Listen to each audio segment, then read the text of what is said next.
Selamat sore, Bu.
Recording.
Selamat sore. Selamat sore, Bu. Sore, Bu. Sore, Bu. Apa kabar semuanya? Puji Tuhan, alhamdulillah baik, Bu. Oke. Gimana rasanya memulai kuliah di hari pertama? Lancar? Lancar, Bu. Lancar ya? Lumayan, Bu. Lumayan, Bu. Tadi pagi kuliah apa? Kayaknya dasar-dasar pemrograman ya. Itu beberapa masih pakai virtual background kelas tadi pagi. Iya, Bu. Iya, Bu. Ya, betul, Bu. Betul, Bu. Gimana pertemuan pertama di kelas programming? Seru nggak? Seru, Bu. Seru banget, Seru ya? Seru, Bu. Bu, berarti jadi programmer, Bu. Asik. Oh, bisa jadi programmer. Nah, itu harus dilatih terus karena kita di informatika itu nanti kemampuan logika ya, seperti yang Ibu sampaikan. Logika itu harus jago tuh, teman-teman. Karena memang komponen dari algoritma sendiri itu adalah logika. Terus yang kedua adalah kemampuan matematika. Jadi berhitungnya itu juga harus jago. Karena kita orang IT dalam menyusun algoritma harus tahu perhitungan, prediksi gitu ya. Oke, sepertinya enjoy menyandang gelar baru ya tahun 2021 sebagai mahasiswa ya. Iya, Bu. Iya, Bu. Iya, Bu. Ya, Bu. Oke. Pembelajaran daring ini sudah bukan hal yang baru ya, karena dari sekolah kelas 12 juga sudah mulai kelas daring ya. Betul banget, Bu. Betul, Bu. Saya kelas 12 Iya, Bu, masih betul. offline, Bu. Oh gitu. Saya kelas 12 masih offline, Bu.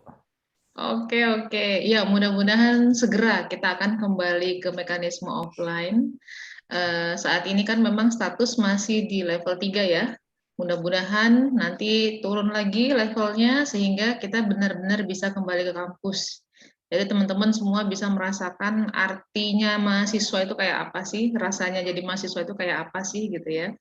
Dan yang paling penting adalah mindset belajarnya harus berubah. Nggak boleh seperti ketika teman-teman masih menyandang status siswa dan masih menggunakan seragam putih abu-abu. Jadi sekarang seragamnya udah nggak ada lagi, udah bebas semua. Begitu juga dengan cara berpikirnya kalian sudah harus merdeka gitu ya, tapi tetap bertanggung jawab. Oke, sambil menunggu teman-teman yang lain, mohon maaf ini aplikasi Kolabor sebagai learning management system yang kita gunakan dalam pembelajaran daring ini sepertinya masih terjadi kendala sehingga tidak bisa mengakses. Jadi mungkin kita pertemuan hari ini Ibu hanya menyampaikan teori singkat serta aturan kelas. Karena setiap perkuliahan dari masing-masing dosen itu punya aturannya sendiri-sendiri. Aturannya mungkin sudah ditetapkan Pak Priyo, belum tentu. Aturan itu juga akan Ibu tetapkan di kelasnya Ibu gitu. Nah, jadi teman-teman, saya izin share screen terlebih dahulu. Kita akan mulai. Saya mulai dari penjelasan untuk aturan kelas terlebih dahulu. Jadi biar teman-teman punya gambaran gitu ya. Apakah slide saya sudah terlihat? Sudah, Bu. Sudah, Bu. Ya. Udah Oke, jelas, jadi Bu. Udah jelas, Bu. oke, jadi karena ini jadi karena ini adalah kelas kalian, perdana kalian sebagai mahasiswa, jadi perlu diingat, ini adalah kelas yang sifatnya lebih banyak menuntut kalian atau menantang kalian itu lebih mandiri dalam belajar. Kami dosen lebih kepada fasilitator dan semua materi inti itu memang datangnya dari dosen, tetapi tidak terbatas di situ saja. Artinya teman-teman tetap bisa melakukan eksplorasi. Literasi itu penting gitu. Nah, mungkin selama sekolah dulu banyak banget diktat yang kalian pegang gitu ya. Kalau di kuliah ini karena kita orang IT, kita mungkin diktatnya sudah berbentuk elektronik. Itu bisa kalian cari dimanapun, kemudian tidak terbatas oleh satu lingkup tertentu saja, selama dia masih berkaitan dengan topik mata kuliah, itu bisa kalian jadikan acuan atau referensi, sehingga wawasan kita jadinya lebih terlatih lagi ya. Jadi jangan terkunci hanya pada materi yang diberikan hanya pada dosen saja. Sekarang itu teknologi sudah memudahkan kita untuk belajar. Teman-teman bisa mengadopsi referensi dari banyak sumber. Silakan nanti kita akan banyak berdiskusi secara studi kasus biar teman-teman itu lebih banyak prakteknya. Jadi praktek kita adalah lewat studi kasus untuk lebih memahami. Karena usia kalian di UPJ nggak lama, 4 tahun saja di karantina, setelah itu akan melanjutkan menjadi seorang profesional IT, gitu ya. Nah, di mata kuliah semester 1, kebetulan Ibu akan mengampu mata kuliah umum universitas. Mata kuliah ini namanya adalah wawasan kewirausahaan. Ini mata kuliah diberikan ke seluruh mahasiswa yang ada di UPJ. Jadi tidak terbatas hanya informatika saja, tapi ke seluruh program studi. Ada 10 program studi, maka seluruh mahasiswa dari 10 program studi mendapatkan mata kuliah yang sama. Nah, mata kuliah ini selaras dengan motonya UPJ. Teman-teman harus ingat itu, bahwa moto UPJ itu adalah professionalism, entrepreneurship, dan juga liberal art. Jadi kita mengusung kebebasan, kita mengusung sikap profesionalitas, dan kita juga mengusung yang namanya jiwa-jiwa entrepreneur. Harapannya nanti setelah teman-teman mendapatkan pembekalan entrepreneur, apalagi kita ya, sekarang ini sudah sangat menjamur yang namanya startup. Mungkin kalian adalah salah satu pencetus startup baru nantinya gitu. Nah, di wawasan kewirausahaan ini saya jelaskan sedikit profil mata kuliahnya. Ini adalah mata kuliah wajib universitas, bobotnya adalah 2 SKS, nilai minimum kelulusan adalah D. Tapi jangan dijadikan ini sebagai penyelamat gitu ya, harus bisa dapat A gitu. Nilai minimum ini kenapa bisa D? Karena dia termasuk ke kelompok yang sifatnya minor. Jadi kalaupun kalian nanti lulus ini jelek banget ya nilai ini, tetap boleh ditayangkan di transkrip nilai dan tidak ada kewajiban untuk mengulang. Tapi sayangnya nilai D ini punya batas. Jadi kalau kita total SKS lulusnya 145, maka yang diperbolehkan memiliki nilai D itu hanya 14 SKS saja. Tapi jangan sampai lah ya, jangan sampai ada yang dapat nilai D. Karena ini adalah satu ilmu yang benar-benar menjadi modalnya kalian nanti menjadi seorang entrepreneur. Nah, kita orang IT itu punya banyak peluang untuk menciptakan entrepreneur baru gitu. Tidak hanya mengandalkan yang namanya pekerjaan yang sifatnya kita hanya sebagai staff saja. Sekali-sekali kita harus berpikir bagaimana caranya nanti di kemudian hari kita bisa menjadi seorang owner gitu ya. Kemudian minimum kehadiran. Kita punya 16 kali pertemuan, 2 diantaranya adalah ujian, kemudian 14 pertemuan adalah tatap muka. Nah, 10 kali kehadiran itu merupakan syarat minimum. Minimum ini menjadi syarat untuk ikut ujian. Ya, teman-teman nggak akan bisa ikut UTS kalau persentasenya di bawah 75%. Begitu juga dengan ikut UAS apabila minimum kehadirannya itu tidak mencapai 75%. Ini adalah profil mata kuliah dari wawasan kewirausahaan. Kalau ada pertanyaan silakan nanti bisa ditanyakan di kolom chat gitu ya. Kemudian apa sih tujuan pembelajaran kita? Tujuan pembelajaran kita ini Ibu kelompokkan menjadi 3 target. Jadi LO ini adalah learning outcome, capaian pembelajaran. Setelah belajar mata kuliah ini dapat apa sih gitu ya? Ada 3 target yang akan kita capai. Target pertama adalah teman-teman paham apa itu sebenarnya kewirausahaan, karena kita dominannya berdomisili di daerah perkotaan atau di daerah urban, maka teman-teman harus memahami apa itu kewirausahaan dalam konteks urban. Lawannya urban apa? Lawannya perkotaan apa? Daerah apa namanya? Pedesaan. Pedesaan. Bu. Pedesaan. Terus apa lagi? Daerah pinggiran atau disebut dengan rural gitu ya. Jadi karena kita adanya di daerah perkotaan, maka kita harus wajib tahu nih konteks kewirausahaan di urban itu seperti apa. Kita harus tahu karakter masyarakat urban itu seperti apa. Harus tahu kebutuhan masyarakat urban itu seperti apa. Kalau kita lihat di sekeliling kita, hampir semua proses bisnis saat ini itu ditopang dengan teknologi. Belajar pakai teknologi gitu ya, mau bimbingan juga pakai teknologi, mau belanja pakai teknologi, mau komunikasi juga pakai teknologi. Ternyata teknologi menjadi primadona di balik sektor bisnis tersebut. Nah, berarti kita bagian dari orang IT harus tahu nih bagaimana caranya kita menciptakan satu wirausaha dan memahami karakter masyarakat urban. Target yang kedua adalah kalau sudah paham konteksnya, teman-teman bisa mendesain. Yang didesain apa? Proses bisnisnya. Nanti ada tools yang kita gunakan untuk teman-teman bisa melakukan tahapan desain. Yang terakhir adalah kalau udah paham konsep, sudah bisa desain. Untuk desain nanti akan ada studi kasus yang kita akan bahas. Kalau permasalahannya seperti ini, kira-kira desain bisnisnya seperti apa? Nanti kalau udah kuat di LO1 dan LO2, lanjut ke LO3 adalah saatnya teman-teman menulis proposal ide kreatif. Proposal ini akan kita jadikan salah satu dokumen yang bisa kita sertakan dalam berbagai kompetisi. Jadi kalau jadi mahasiswa, untuk mengukur kualitasnya kita nih, sebelum turun menjadi seorang profesional, kita latih dulu nih lewat lomba-lomba.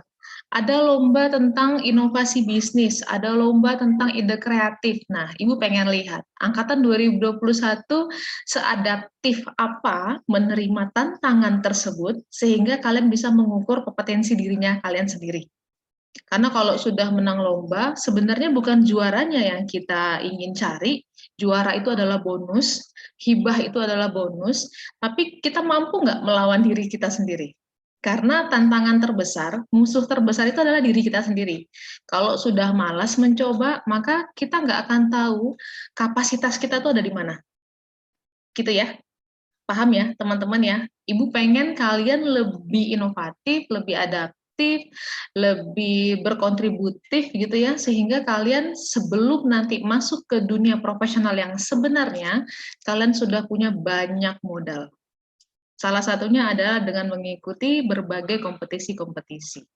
Nah, ini adalah 3 target yang akan kita capai lewat pembelajaran wawasan kewirausahaan. Nah, kalau Ibu turunkan lagi, untuk mencapai target pertama, ini Ibu membutuhkan 7 kali pertemuan, teman-teman. Ada 7 kali pertemuan, berarti dari pertemuan 1 sampai dengan pertemuan 7, kita akan mengasah kompetensi kita untuk mencapai LO1. Tadi LO1 apa bunyinya? Apa ditargetkan? Masih ingat nggak?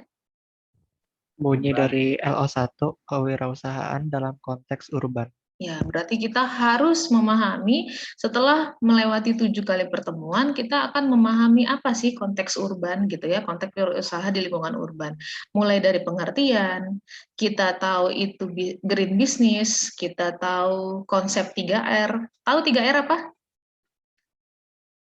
Pernah dengar istilah 3R nggak? Reuse, apalagi? Recycle, Recycle, Reduce. reduce, ya. Reduce. Ya, reuse, recycle, atau reduce. Gitu. Nanti kita lihat, nanti ada pemahaman sendiri di pertemuan. Kemudian apa itu tentang inovasi dan juga resiko. Ya teman-teman, nanti setelah melewati 7 pertemuan ini, harapannya teman-teman memiliki kemampuan LO. Bagaimana nanti Ibu akan mengasah kemampuan kalian di bidang ini, nanti kita akan lihat learning activity-nya. Untuk mencapai LO2, ini akan dipenuhi dalam 4 pertemuan. Dalam 4 pertemuan ini tadi LO2-nya apa? Masih ingat? Kompetensi Design apa? thinking. Design thinking. Oke, design thinking berarti nanti mulai dari teori dulu, harus tahu maksudnya apa. Kemudian untuk mendesain itu kita butuh template apa. Kalau di dalam bisnis kita kenal dengan template Lean Canvas, sebenarnya banyak ya. Cuman yang familiar di UPJ itu adalah Lean Canvas dan kemudian ada value proposition. Nah, ini adalah 2 metode, 2 tools yang akan kita gunakan dalam membangun kemampuan design thinking. Dan LO yang ketiga, ini adalah apa tadi? Masih ingat nggak? Penulisan proposal. Oke, penulisan proposal. Ide Saatnya kita kreatif. menulis proposal ide kreatif artinya apa? Kita mengasah kemampuan kita. Kita ikut bersaing dengan lomba-lomba yang nanti diselenggarakan, ada dari Dikbud, ada dari perguruan tinggi sahabat gitu ya. Semuanya itu memang bonusnya adalah juara dan juga pendanaan, hibah. Teman-teman dapat uang dari kompetensi tersebut. Tapi di luar dari itu, Ibu selalu menganggap bahwa yang namanya uang, yang namanya bantuan itu adalah bonus gitu. Di luar dari itu adalah bagaimana caranya kita mampu bersaing. Mampu bersaing dengan mereka-mereka yang juga ikut dalam kompetensi tersebut. Nah, jadi ini di pertemuan untuk mencapai LO3, kita butuh 3 kali pertemuan, tapi 3 kali pertemuan ini nanti didominasi oleh kerja tim. ini dilakukan oleh tim, sehingga mulailah kalian nanti menggagas ide bisnisnya apa, kemudian pemetaan konsep bisnisnya seperti apa, kita tahu teori pitching, dan yang terakhir adalah cara kita untuk menyusun proposal untuk kita submit ke berbagai kompetisi-kompetisi. Kalau Ibu turunkan lagi dari LO ini, nah, di aturan kelas, saat ini memang karena kita masih dalam suasana pandemi, Ibu mengkondisikan kelas ini adalah kelas daring. Kelas yang sifatnya itu pendidikan jarak jauh, kalian di rumah masing-masing, Ibu juga di rumah, tapi kita dengan bantuan teknologi tetap bisa bertemu. Kelas daring di sini ada 2 metode yang kita terapkan. Metode pertama disebut dengan sinkronus, metode kedua disebut dengan asinkronus. Kalau metode sinkronus itu artinya kita bertemu muka seperti ini. Kita melakukan virtual meeting. Kapan itu? Pertemuan pertama hari ini, kemudian pertemuan ke-7, pertemuan ke-9, dan pertemuan ke-15. Kapan pertemuan ini terjadi? Nanti teman-teman bisa lihat lagi di kalender akademik yang sudah pernah Ibu share. Kemudian, kalau virtual meeting, maka pelaksananya terbatas sesuai dengan jadwal kuliah. Kalau wawasan kewirausahaan secara jadwal itu diselenggarakan setiap hari Senin pukul 15.30 sampai dengan 17:10, maka virtual meeting pada minggu-minggu ini itu juga terjadi sesuai dengan jadwal. Karena memang tadi jadwal kita itu mendekati dengan waktu sholat asar, maka untuk sedikit toleransi kepada teman-teman yang muslim, kita kasih toleransi keterlambatan 15 menit. Harapannya ketika sudah ikut kelas, teman-teman sudah selesaikan kewajiban sholatnya. Gitu ya. Kemudian di pertemuan meeting seperti ini, Ibu tidak akan terlalu banyak menjelaskan materi. Untuk pertemuan pertama, Ibu masih menjelaskan materi, tapi untuk nanti pertemuan ke-7, teman-teman harus sudah membaca terlebih dahulu materi apa yang diberikan pada pertemuan ke-7, sehingga pada saat virtual meeting kita lebih banyak membahas tentang diskusi, kalau ada pertanyaan yang ingin teman-teman sampaikan, atau sesi ini akan Ibu gunakan sebagai sesi kita berlatih lewat studi kasus. Kalau kolabor itu nyala, di kelasnya wawasan kewirausahaan, materi untuk 1 semester sudah diunggah, teman-teman bisa baca, di-download juga bisa dibaca kapanpun gitu ya. Kemudian setiap minggunya ada video pendukung, sehingga teman-teman semakin memahami apa sih maksud dari materi setiap minggunya. Harapannya dengan seperti itu teman-teman jadi lebih terlatih gitu ya. Kemudian pada saat virtual meeting seperti ini, presensi hanya Ibu ambil sesuai dengan durasi. Jadi kalau pertemuan kita di 15.30 hingga 17.10, maka presensi hanya Ibu buka di hari ini dan di slot ini saja. Nah, itu untuk yang sinkronus. Kalau yang asinkronus artinya kita tidak bertemu virtual meeting seperti ini. Teman-teman akan belajar secara mandiri, teman-teman akan menyelesaikan tugas mingguannya, ada forum diskusi, ada kuis, ada tugas personal, tugas kelompok, UTS, dan UAS. Tapi untuk tugas tidak setiap minggu diberikan, gitu ya, hanya di minggu-minggu tertentu. Nanti kita lihat activity learning-nya. Kemudian untuk yang sifatnya asinkronus, presensi itu hanya presensi tidak seperti yang daring ya. Kalau daring kan presensi hanya Ibu lakukan saat kita bertemu. Tapi kalau yang asinkronus itu presensi Ibu buka 1 minggu. Jadi ya salah satu keunggulan pembelajaran daring itu tidak ada batasan waktu, tidak ada batasan tempat, tidak ada batasan ruang. Maksudnya apa? Tidak ada batasan waktu berarti kita nggak hanya terikat pada jadwal tersebut. Nggak hanya dikerjakan hanya pada hari Senin 15.30 sampai dengan 17.10. Tapi teman-teman punya waktu banyak untuk menyelesaikannya. Mungkin dicicil. Kalau misalkan dalam 1 minggu itu ada tugas forum diskusi, ada kuis, ada tugas personal, katakanlah seperti itu. Ini kalau dikerjakan 1 hari sesuai dengan slot waktu, teman-teman pasti keriting, pasti protes, Bu banyak banget tugasnya gitu. Tapi karena ini pembelajaran mandiri, dibuka waktunya selama 1 minggu periode. 1 minggu itu diukur dari kapan? Kalau misalkan hari ini adalah pertemuan kedua, maka centang presensi Ibu hitung mulai dari hari ini, hari Senin, hingga hari Jumat. Kalau misalkan Ibu berbaik hati, mungkin Ibu buka sampai hari Sabtu. Artinya kalian punya range pengerjaan antara 5 sampai 6 hari. Tapi ya jangan keteteran juga, jangan selalu pakai prinsip SKS, sistem kebut semalam.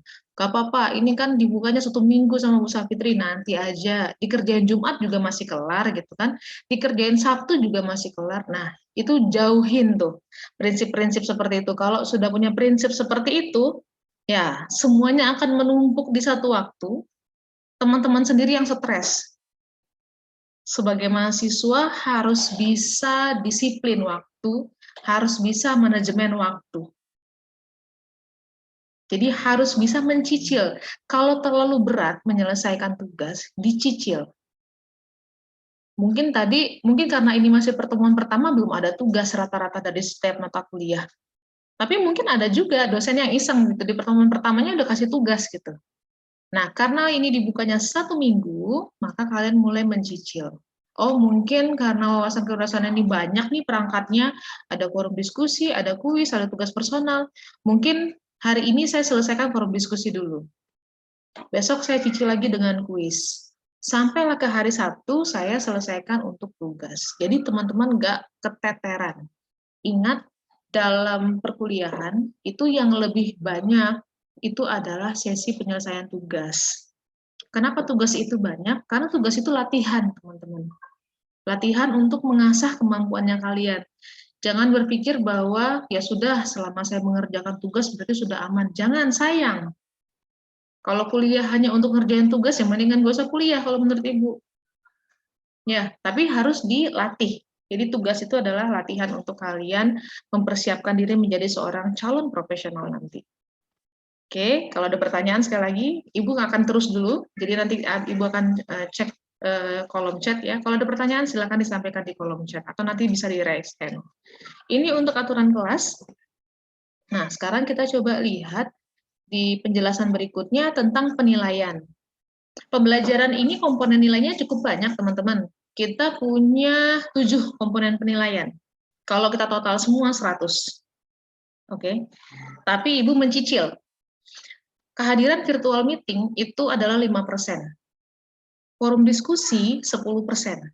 Tugas personal 10%, tugas kelompok 15%, kuis itu 10%, UTS 20%, UAS itu adalah 30%. Jadi kalau kita total itu 100%. Slide ini sudah ada di kolabor juga. Karena Ibu nggak bisa memperlihatkan kolabor, nanti kalau sudah normal koneksinya teman-teman nanti bisa langsung cek. Kemudian indikator penilaian, apa sih yang menjadi dasar penilaian Ibu untuk kalian gitu.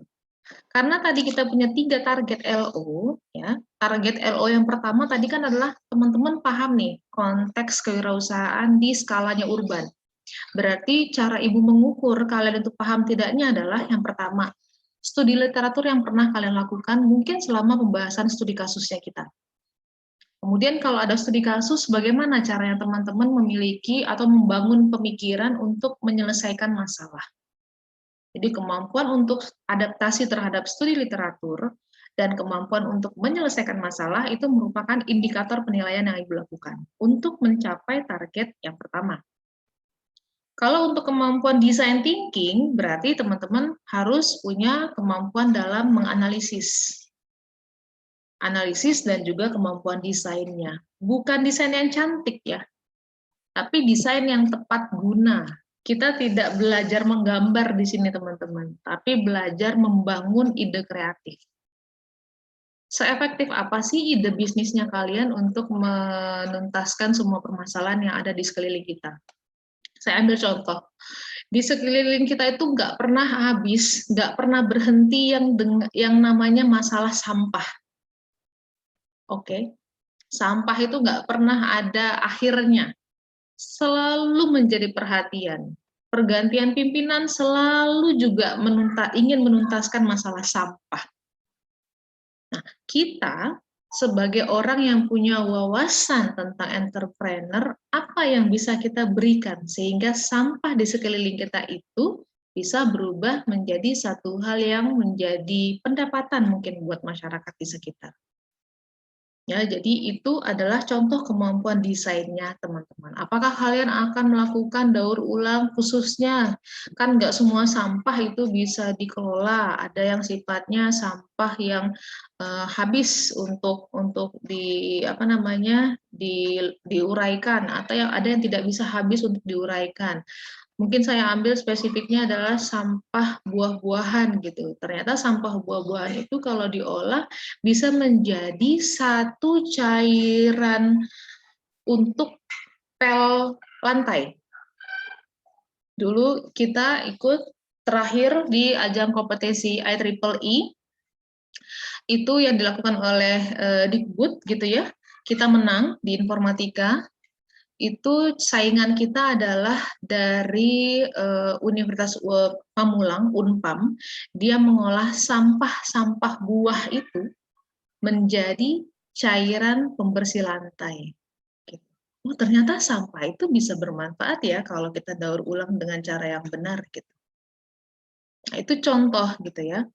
Kemudian ada lagi LO yang ketiga. Kalau LO yang ketiga berarti dilihat dari bagaimana teman-teman mampu membangun kreativitas dalam hal penulisan. Nah, sekarang Ibu lanjutkan, ini adalah peta pembelajaran kita. Ini teman-teman harus ingat, ini ada 16 kali pertemuan kita. Yang teman-teman harus pahami adalah aktivitas mingguannya. Di pertemuan pertama, pertemuan ke-7, pertemuan 9, dan pertemuan ke-15, ini adalah tatap muka. Teman-teman bebas tugas dari yang namanya forum diskusi, belajar mandiri, kemudian tugas atau kuis gitu. Di sini ada 16 kali pertemuan. Tadi untuk yang sistemnya sinkronus di pertemuan 1, 7, 9, 15. Di virtual meeting berikutnya, di pertemuan 7, kita akan berkoordinasi untuk persiapan UTS, plus diskusi tentang materi-materi yang mungkin masih belum dipahami, atau mungkin kita membahas studi kasus. Di pertemuan setelah UTS, kita akan membahas tentang apa yang diberikan pada saat UTS, persiapan untuk menuju ke LO2, dan di pertemuan keempat ini koordinasi sebelum kita melaksanakan UAS. Di kelas yang Ibu ampu, Ibu punya style sendiri. UTS masih sifatnya ujian tertulis. Tapi kalau sudah UAS, di mata kuliah apapun nanti yang Ibu ampu, itu bentuknya adalah proyek. Jadi kita sudah melatih bagaimana mempersiapkan proyek. Proyek itu disampaikan dengan cara presentasi atau mungkin video singkat. Teman-teman nih tahu dulu petanya. Kemudian di pertemuan 2 sampai pertemuan 6, di sini ada FD. FD maksudnya adalah forum diskusi. Ibu akan menayangkan beberapa pertanyaan terkait materi, meminta teman-teman untuk memberikan respon di balik pertanyaan tersebut, atau bisa juga teman-teman mengusulkan pertanyaan untuk kita bahas bersama. Di pertemuan 2 sampai 6 ini adalah teman-teman belajar mandiri. Kita tidak bertemu. Ini yang Ibu bilang tadi absennya dibuka selama 1 minggu. Dan pertemuan 2 sampai 6 ini untuk mencapai LO1. Di minggu keempat, teman-teman akan saya berikan tugas personal. Ini tugas individu. Tugas personal ada 2 kali diberikan, pertemuan keempat dan pertemuan ke-11. Nanti pertemuan ke-13 dan 14 ini sudah mulai persiapan untuk tugas kelompok. Tugas kelompok ini yang nantinya teman-teman akan sampaikan atau finalkan pada saat UAS. Kuis kita ada 3 kali, Ibu sudah sampaikan kalendernya di sini. Kuis pertama adalah di minggu ketiga, kuis kedua di minggu ke-6, kuis 3 di minggu ke-12. Nah, ini adalah aktivitas pembelajaran kita selama 1 semester. Harapannya setelah Ibu jelaskan ini sudah paham, teman-teman, sudah tahu. Jadi minggu depan jangan lagi tanya, Bu, kita nggak ada Zoom. Lah, ini Ibu sudah berikan aktivitas pembelajaran. Jadi Zoom kita hanya ada di minggu pertama, sekali lagi, minggu ke-7, minggu ke-9, dan minggu ke-15. Sisanya tidak Zoom. Kalian hanya mengadopsi pembelajaran lewat apa? Kolabor. Tapi memang nanti kalau kolabor seperti ini koneksinya, Ibu akan bikin cadangan ya. Ibu akan bikin di Google Classroom juga, biar teman-teman tetap bisa mengakses materi yang diberikan gitu. Khawatirnya kolabor terkendala, teman-teman punya keterbatasan waktu untuk menyelesaikan tugas-tugas. Nah, jadi kita di sini lebih kepada partner antara saya seorang tutor, fasilitator gitu ya, dengan Anda seorang mahasiswa. Jadi tidak lagi belajar textbook, tidak lagi belajar ya udah kalau nggak ada pertemuan hari ini kita nggak bisa belajar, enggak seperti itu. Topik-topik pembicaraan atau materi itu sudah ada di RPS, namanya rancangan pembelajaran semester, sudah ada juga di kolabor. Jadi teman-teman bisa cari literasi terkait dengan itu. Jadi benar-benar ini adalah student center learning untuk pembelajaran ini. Oke, kira-kira ada yang ingin ditanyakan? Media komunikasi kita, saya sengaja tidak bikin grup. Sudah terlalu banyak grup, teman-teman. Kalau teman-teman butuh konsultasi dengan saya, bertanya dengan saya, silakan hubungi saya di dua kanal media ini. Bisa dengan WhatsApp, langsung saja ke Ibu, atau menggunakan email. Jadi kita nggak usah pakai ini lagi ya, nggak usah pakai WhatsApp grup lagi ya. Kayaknya terlalu banyak WhatsApp grup, kita pusing juga untuk mengelolanya. Dan setiap informasi kelas akan Ibu update tadi di kolabor atau mungkin di Google Classroom. Nanti Ibu akan backup datanya juga di Google Classroom. Jadi teman-teman punya alternatif, bisa mengakses materi belajarnya kalian. Oke. Itu untuk aturan keras. Sekarang Ibu mau lihat kolom chat. Ada pertanyaan nggak? Boleh kalau misalkan ingin menyampaikan secara langsung, di-unmute saja, langsung menyampaikan pertanyaan. Oh, ini mah minta izin doang. Minta izin ke toilet, bukan pertanyaan. Nggak usah dijawab. Iqbal.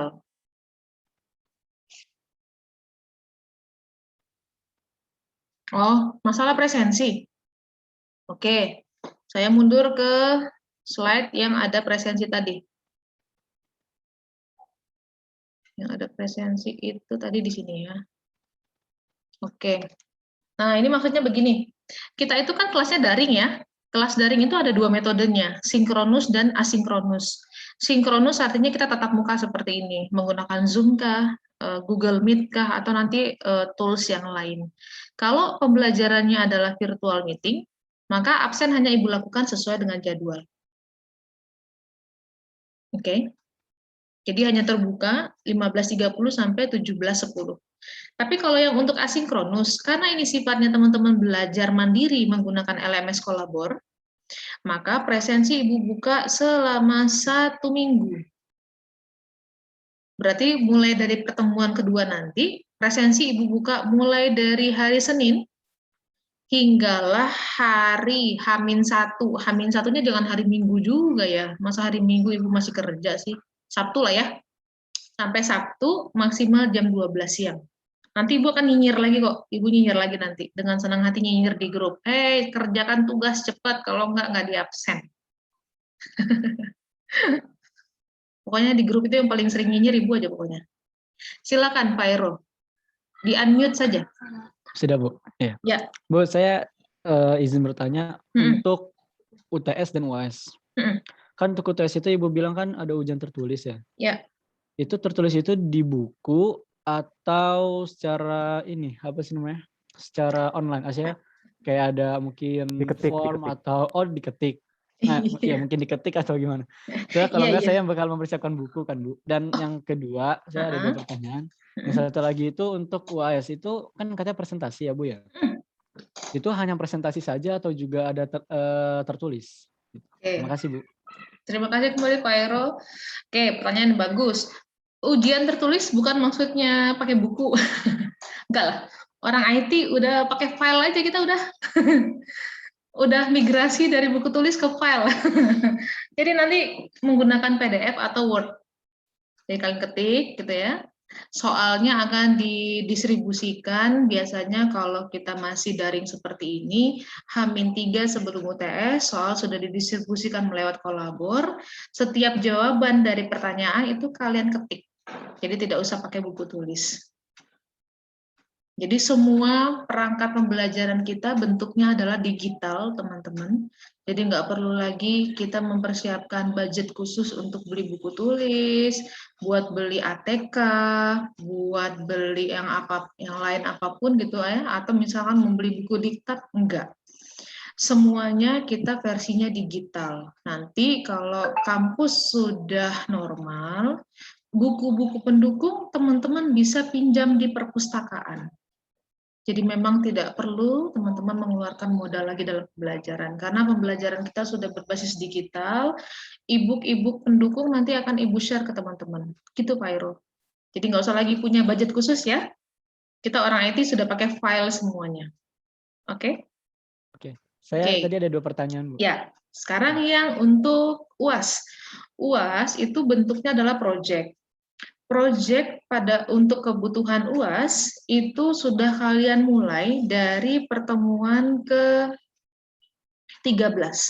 Jadi nanti pertemuan ke-13 akan ada aturan penulisan tugas yang akan Ibu share kepada kalian.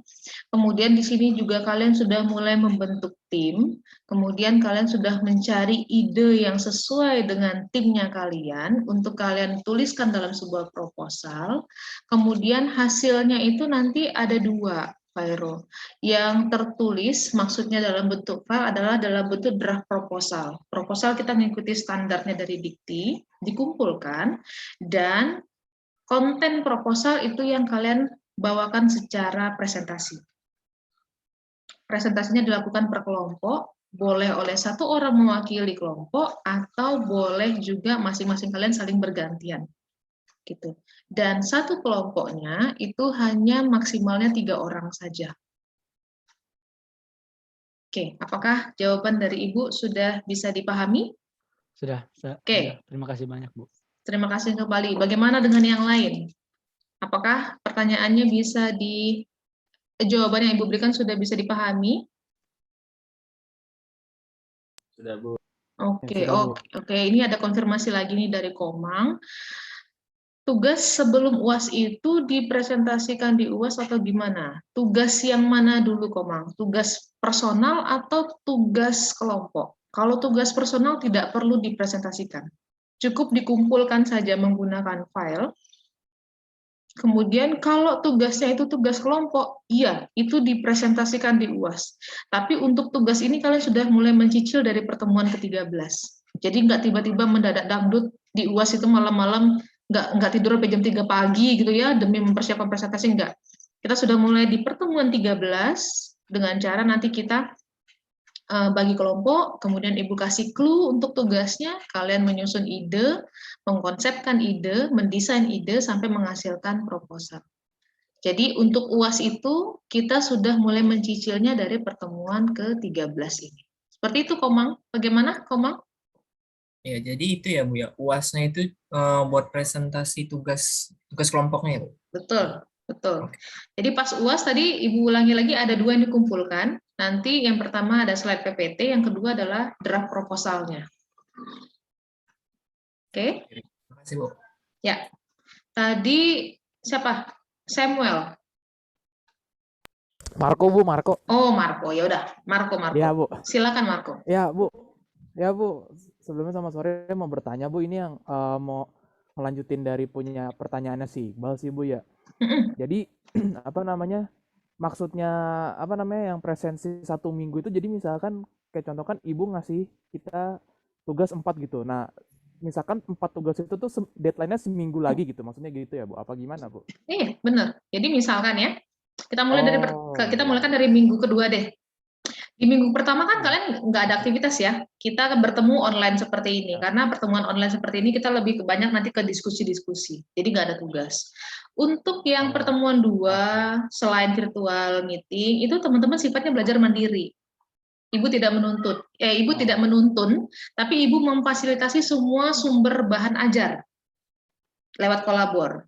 Nah, dari materi ajaran Ibu yang share nanti, video kah, atau slide PPT kah, gitu ya, Ibu akan minta kalian merespon forum diskusi. Forum diskusi itu nanti menjawab pertanyaan-pertanyaan yang Ibu berikan.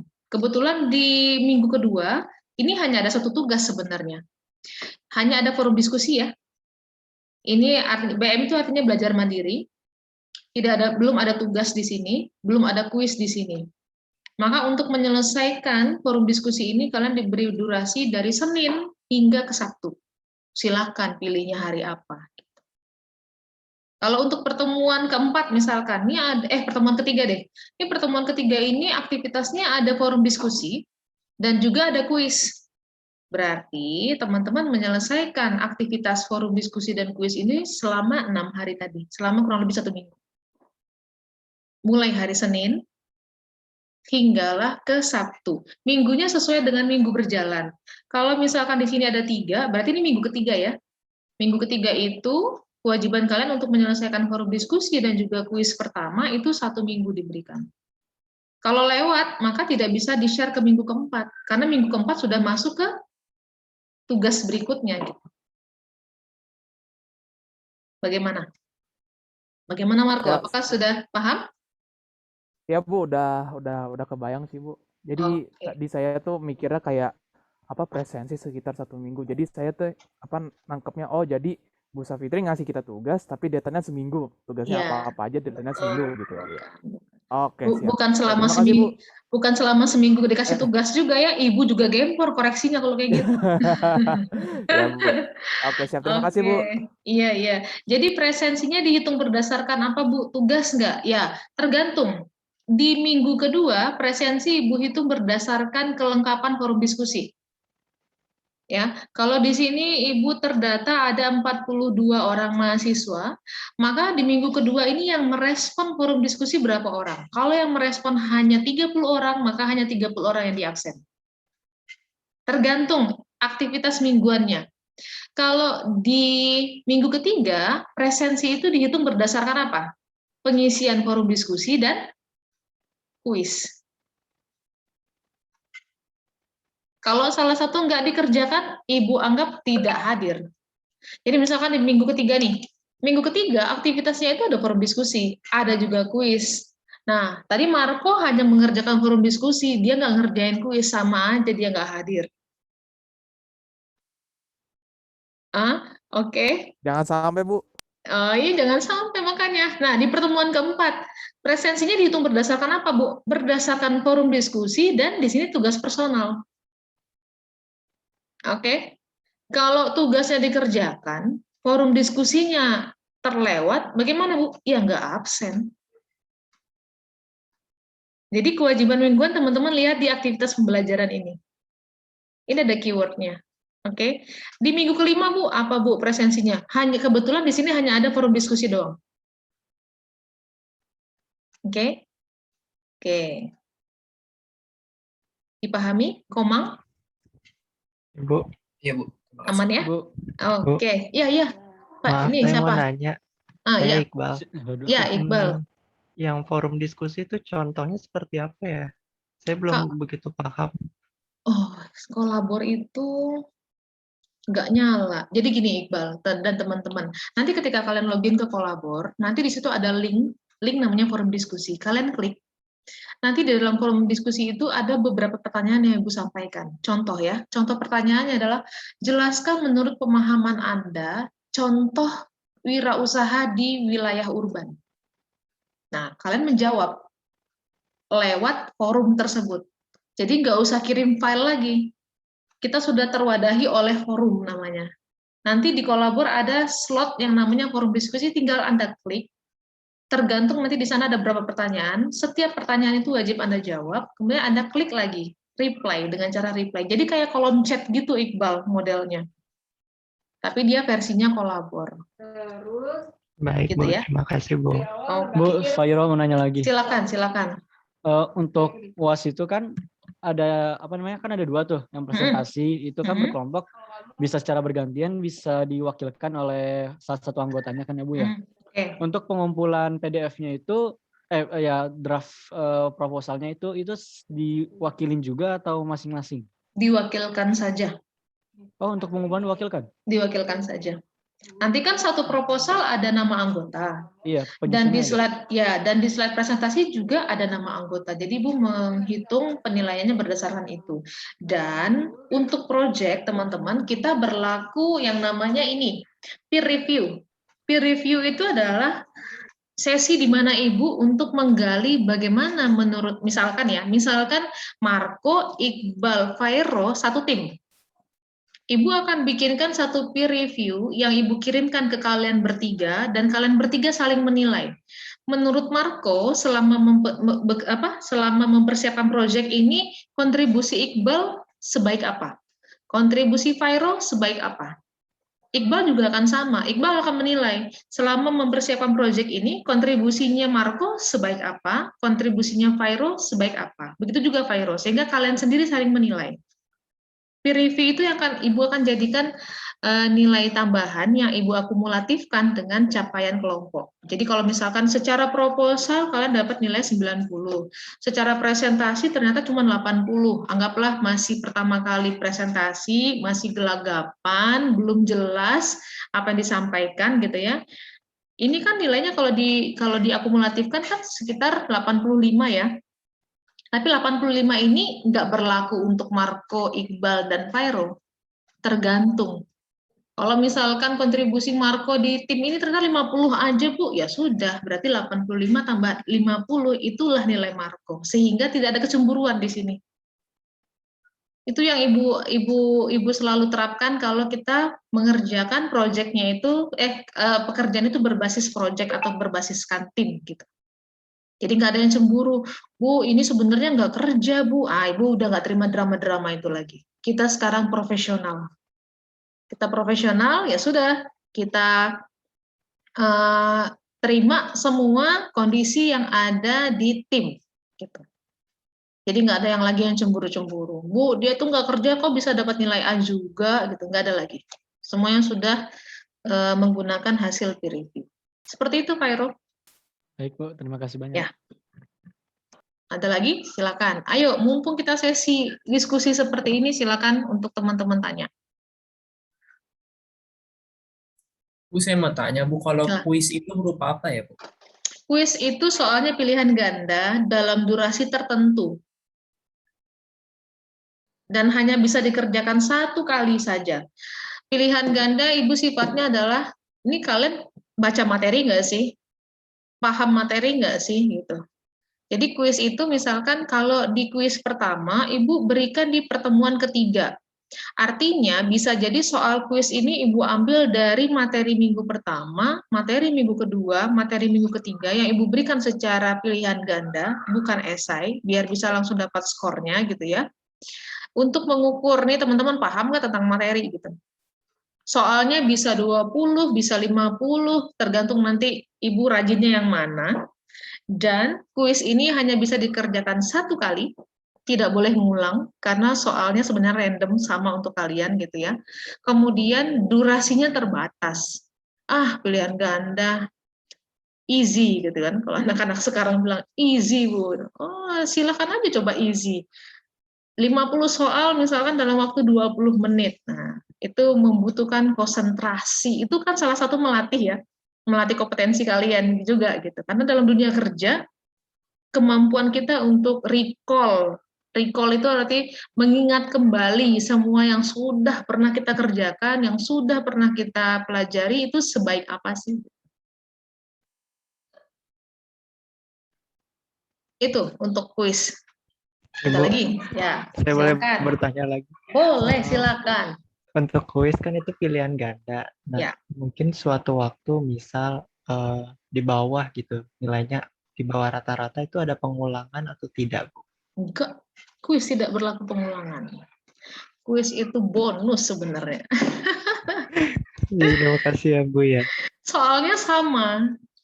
Kan Ibu juga nggak kuat lah kalau misalkan peserta ada 42 gitu ya. Satu seri kuis itu misalkan katakanlah ada 20 soal. Kalau berlaku pengulangan setidaknya 20 soal kali 42 orang yang harus Ibu sediakan. Ah, nggak kuat Ibu. Mendingan nggak usah ada kuis kalau kayak gitu kan. Jadi tidak ada remedial di kuis, terima nilai apa adanya, belajar berlapang dada. Kalau cuma dapat 5, ya 5 terima. Alhamdulillah dapat 5, artinya suruh belajar lagi. Gitu. Ya. Terima kasih Bu. Sama-sama. Nah, sebenarnya setiap awal kuliah seperti ini ya, teman-teman itu bisa menarget loh, bikin strategi. Ini kan contekan Ibu ya.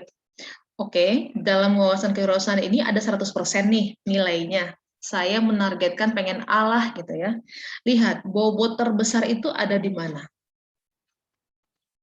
Ada di UAS. Oke. Kalau UAS itu saya dapat 90, 30%-nya berarti berapa poin? 27 ya? Oke, 27 poin. Nilai A itu 90. Berarti 90 kurang 27, Anda distribusikan ini berapa, ini berapa, ini berapa, ini berapa. Sehingga Anda udah bisa dari sekarang, Bu, saya pengen dapat A, Bu. Saya pengen IPS semester 1 4.00. Bu, Ya, Fahir mau nanya lagi boleh? silakan. Kan untuk forum diskusi itu kan masing kita kan tadi kan ada beberapa pertanyaan kita reply. Kan pastinya kan kalau diskusi itu kan setiap orang tuh pasti memiliki jawaban yang berbeda-beda kan ya Bu ya, memiliki pemikiran berbeda-beda. Nah itu untuk penilaiannya itu gimana? Maksudnya, wah ini jawabannya paling tepat atau jawabannya apa yang misalnya yang out of the box gitu misalnya, atau yang lebih kreatif itu yang mendapat nilai lebih besar atau gimana ya Bu penilaiannya? Untuk forum diskusi ini sementara hanya untuk mengumpulkan nilai saja 10%. Nanti di akhir minggu Ibu akan berikan namanya summary. Jadi summary dari pertanyaan itu yang dijadikan tolak ukur yang mungkin paling cocok untuk menjawab pertanyaan tersebut. Nah, sehingga penilaian tersebut berdasarkan nilai summary. Kalau misalkan Ibu menjawab konteksnya urban, itu adalah mereka yang selalu memanfaatkan digital dalam sektor bisnisnya, misalkan seperti itu ya. Pak Ero bilang adalah kalau urban itu adalah mereka yang selalu mengharapkan tangan ketiga dalam memenuhi kebutuhan sehari-hari. Masak nggak perlu sendiri, tinggal pakai aplikasi Grab, udah datang makanan. Belanja nggak perlu belanja ke Tanah Abang sendiri, tinggal buka Lazada, itu barang langsung datang ke rumah gitu. Itu kan mereka selalu mengandalkan orang ketiga ya. Gitu. Tapi Ibu bilang bahwa konteks wirausaha urban itu adalah selalu mengedepankan teknologi dalam sektor bisnisnya.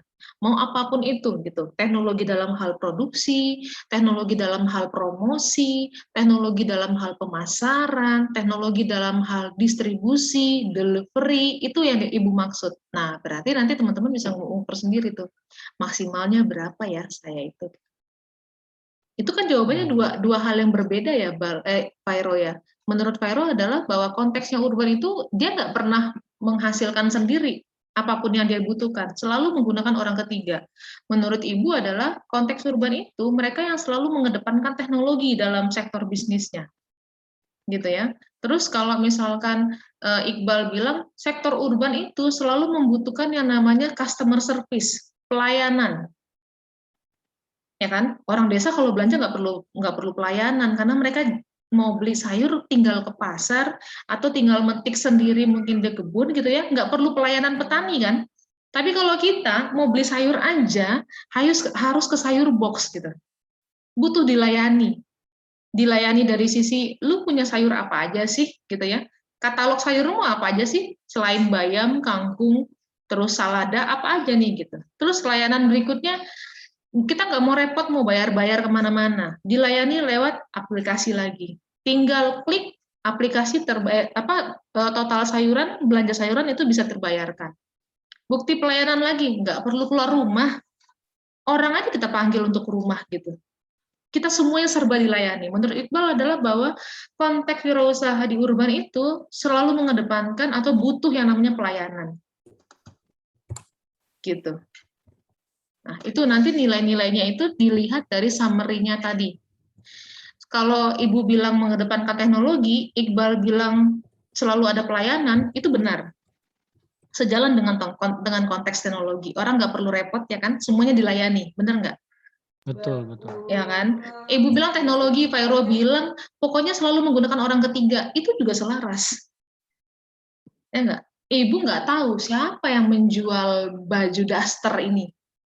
Orang yang penjual daster itu banyak banget kok di kalau kita bilang itu adalah di marketplace gitu ya, marketplace kita belanjanya di Lazada, ibu beli Lazada, ibu beli daster di Lazada, ibu nggak tahu di daster punyanya si Ucok, punyanya si Ujang, punyanya si Siti gitu, nggak tahu yang mana, yang penting itu daster datang aja ke rumah. Berarti konteks teknologi yang ibu maksud dengan jawaban Fairo adalah selalu menggunakan orang ketiga, itu juga relevan. Iya, paham. Baik. Oke. Siap. Terima kasih ya Bu ya. Sama-sama. Ada lagi nggak? Silakan.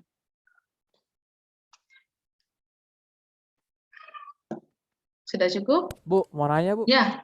Marco Bu, ya. Marco, silakan. Ya, saya tuh kadang-kadang masih suka bingung gitu sama orang-orang tuh kadang bilang, ini loh gue bikin wirausaha, ini loh gue bikin startup. Nah, itu kira-kira bedanya di mana sih Bu yang membedakan wirausaha sama startup atau artinya sama Bu? Apa gimana? Startup adalah bisnis baru. Bisnis barunya mereka mengadopsi teknologi. Kalau saya jualan daster, tapi jualannya adalah menggunakan mobil pick up keliling perumahan, itu bukan startup namanya. Itu berdagang namanya. Startup, dia memanfaatkan teknologi dan bukan dia yang berjualan. Ibu punya startup baru, katakanlah apa ya? Lapak, misalkan Bukalapak gitu. Bukalapak.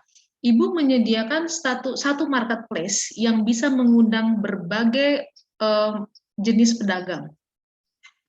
Ya, ibu nggak perlu jualan. Ibu bilang, nih saya punya tempat, saya punya e-store gitu ya, saya punya e-kios.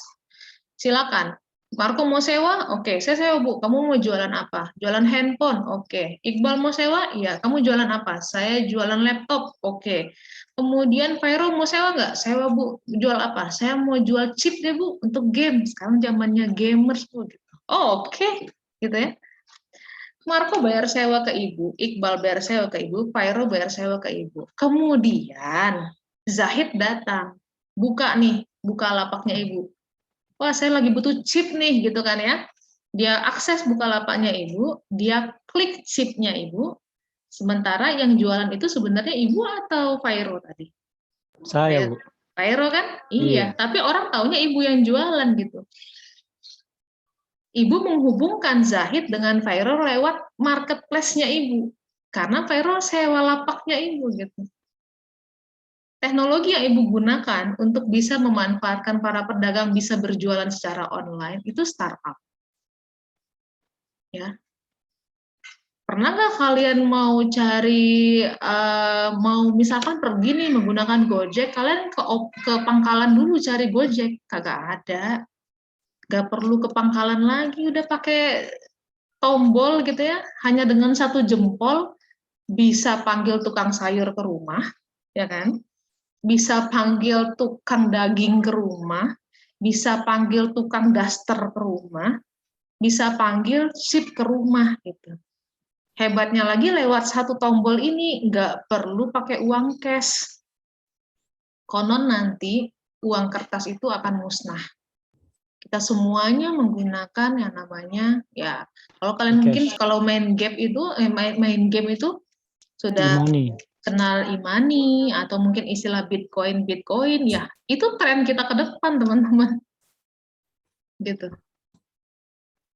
Itu kalau yang membedakan startup dengan wirausaha ya tergantung. Saya mau jualan tepung terigu, benar sih yang dijual itu cuma tepung terigu buat godok gitu. Tapi kalau saya jualnya menggunakan teknologi itu sudah bilang bisnis startup. Tapi kalau tepungnya itu saya jual di pekarangan saya dalam kios, di mana orang harus datang ke rumah saya dulu biar bisa beli tepung, atau enggak Bu, Sekarang saya nggak usah pakai ke rumah lagi, pakai WhatsApp aja Bu. Bu Safitri, saya beli tepung 5 kilo. Oke, saya antar sendiri gitu ya. Selama ada akomodasi teknologi, itu sudah termasuk ke wilayahnya startup. Kalau Bu, tadi seperti yang Ibu bilang tadi kalau WA, terus nanti walaupun Ibu sendiri yang mengantarkan produk Ibu, itu termasuk startup Bu. Semua startup Pokoknya yang sesuatu yang berhubungan dengan dengan yang teknologi. mengadopsi teknologi, iya. Tapi bedanya ada. Bukalapak yang Ibu menggunakan teknologi internet, Ibu nggak harus membatasi orang Papua nggak bisa jalan ke saya, jauh banget dari Papua ke Tangerang Selatan gitu kan ya. Yang jualan chip itu mungkin sebenarnya tetangga sebelah rumah, cuman dia nggak tahu tetangga sebelah rumahnya itu daftar kios ke Ibu, di delivery. Karena kalau sudah startup, teknologi itu sebenarnya udah nggak membatasi lagi, udah nggak boleh batasi lagi tuh. Gitu. Kalau tadi jual tepung pakai WhatsApp Bu, ya boleh. Tapi yang Ibu bisa cover tetangga depan rumah doang mungkin. Ya masa Fairo mau beli tepung, Fairo tinggal di Mampang gitu ya, Ibu di Tangerang Selatan. Ya elah Fairo, lebih mahal ongkos bensin Ibu ngantar tepung ke Mampang ketimbang harga tepung 5 kilo gitu kan ya. Iya Bu. GoFood. Nah, artinya harus ada kreativitas di balik teknologi ini. WhatsApp benar teknologi, tapi sudah efektif belum teknologi yang kita manfaatkan? Lebih canggih mana WhatsApp dengan WiFi gitu kan? Oh, WiFi deh Bu, lebih canggih gitu. Banyak startup muda yang lahir gitu. Dan itu kompetensinya itu selalu ada, setiap tahun itu selalu ada, dananya cukup besar. Nah, makanya untuk melatih jiwa bersaingnya kalian, ikut kompetensi itu sangat baik. Mengukur kapasitas sendiri gitu ya. Oke, ada lagi nggak? Terima kasih penjelasannya Bu. Saya, Bu. Ya, Sama-sama, silakan. Maaf Bu, saya masih kurang ngerti learning outcomes itu apa ya Bu? Capaian pembelajaran. Setiap mata kuliah itu selesai kita pelajari, apa sih manfaat yang dapat kita lakukan, yang dapat kita rasakan? Itu learning outcome itu adalah capaian targetnya kita, Devana. Devana ikut mata kuliah wawasan kewirausahaan ini supaya apa sih gitu? Supaya nanti Devana paham apa sih kewirausahaan. Kewirausahaan dalam lingkup urban itu apa sih? Devana bisa menjelaskan ke orang lain. Devana bisa mendesain. Kalau saya punya ide kreatif seperti ini, cara desainnya seperti apa ya? Desain di sini bukan mewarnai pakai krayon, bukan. Bu, desain itu kan menggambar, Bu. Benar menggambar. Tapi yang digambar itu adalah ide bisnis. Kemudian yang ketiga, tadi target Ibu adalah kalau kalian udah tahu konsep, udah tahu desain, kalian bisa menulis proposal. Karena nanti kalau mau memulai startup, untuk mencari investor butuh proposal. Investor nggak bisa didatangi wawancara begitu, nggak ada waktu mereka. Ya, juga orang sibuk, gitu kan ya. Tapi lewat proposal itu dia akan melihat proposal ini punya nilai jual nggak ya? Devana misalkan, saya ingin Bu membuat misalkan desain untuk baju pesta gitu. Orang nggak perlu lagi harus ke tukang jahit, harus pakai desainer mahal, cukup klik di aplikasi desain gaun pestanya Devana, semua orang bebas berkreasi pengen gaun pesta seperti apa. Nanti hasil gaun pesta tersebut kita teruskan ke tailor-tailor untuk diselesaikan.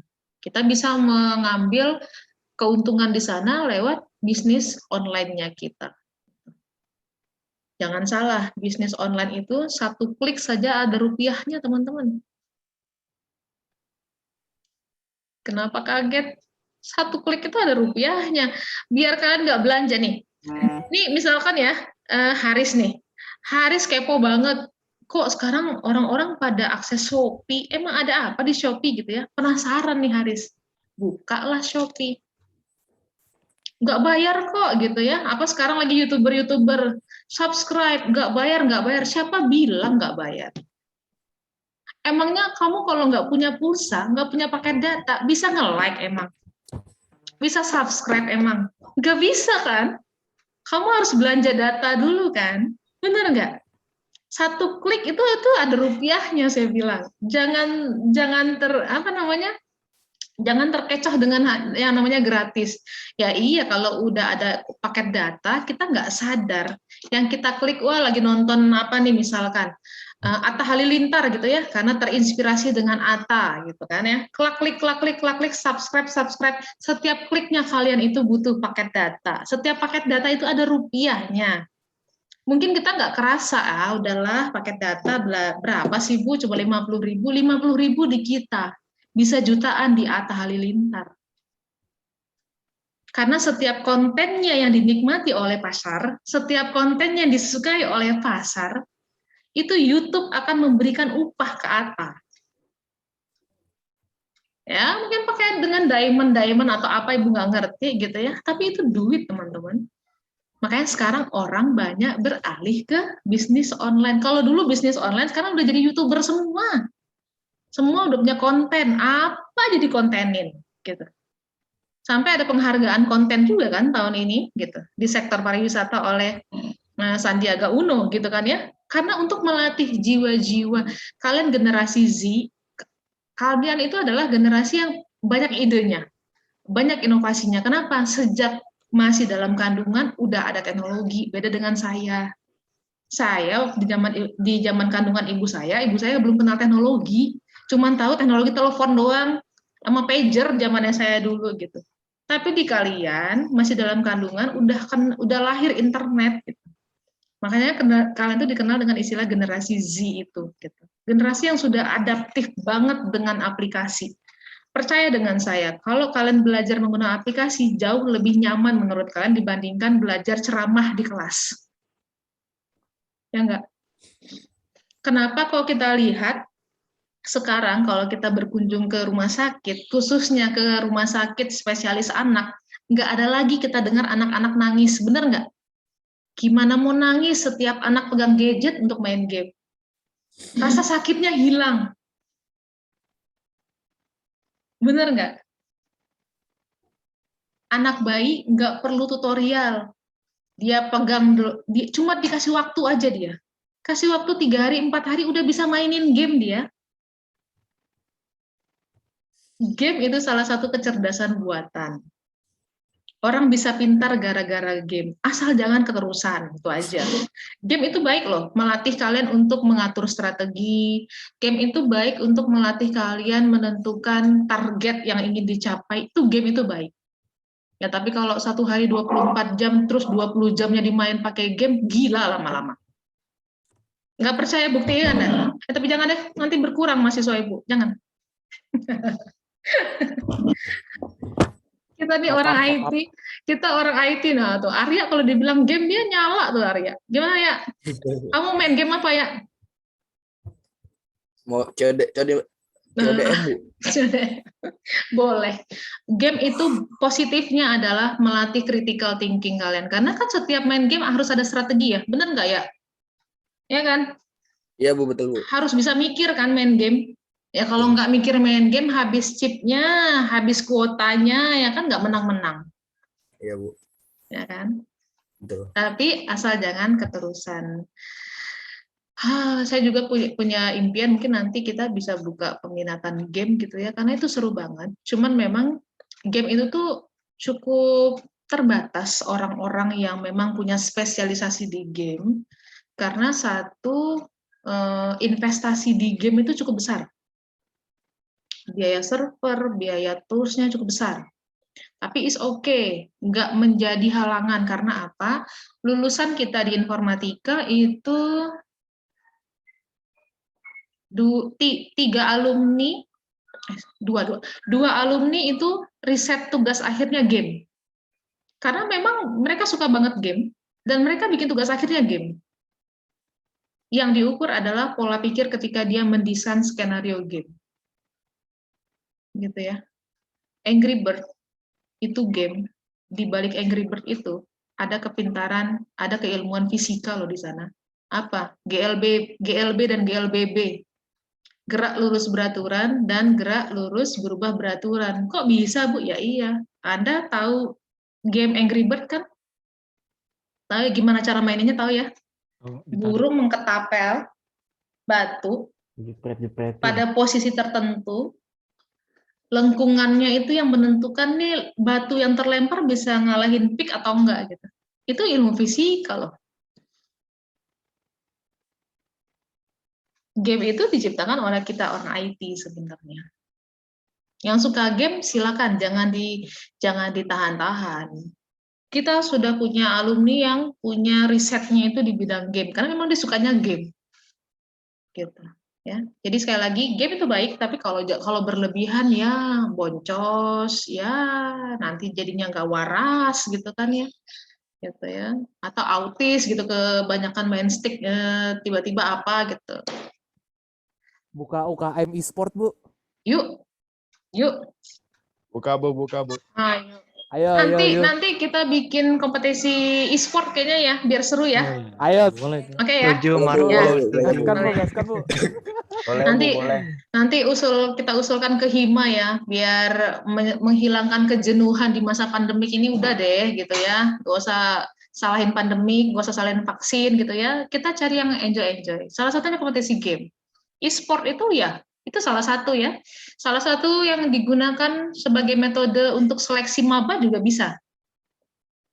Ini kalau dia bisa melewati level game itu, berarti dia sudah punya kemampuan untuk berpikir kritis. Jangan salah, main game itu positifnya ada. Tapi negatifnya banyak. Negatifnya banyak. Oke? Kata kasar. Tuh, Dava, Arya, kalau udah bilang game tuh langsung nyala dia ya.